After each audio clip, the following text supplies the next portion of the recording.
5,9 милиони евра европски пари ќе поделат партнерските погранични општини на Македонија и Бугарија преку ИПА програмата. На вториот повик аплицирани се 122 проекти, од кои по пат на селекција за еден месец треба да се склучат финансиски договори со општините, чии проекти успешно го поминале процесот на оценување. Значи целта на оваа програма е заедно да се развива регионот, значи да се соработуваат општините помеѓу себе и заеднички да го подобрат условите за живот на двете страни на границата.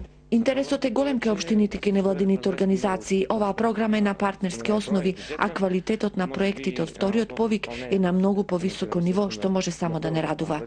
Интенцијата на Македонското министерство за локална самоуправа во 2012 е да се помогне на општините во обезбедувањето на средствата за почетно финансирање на проектите за прекугранична соработка, а во моментов во фаза на реализација се проектите од првиот повик финансирани со 7 милиони евра, од кои 15% представуваат национално кофинансирање од буџетите на Македонија и Бугарија.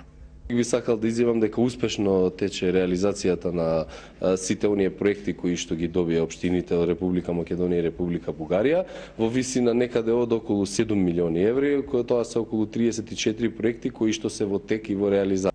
Берово, кој беше домаќин на мешовитиот комитет за прекугранична соработка, од првиот повик реализира проект со општина Струмјани, тежок 270.000 евра за изградба на инфраструктура за подобрување на развојот и промоција на бизнисот во овој регион.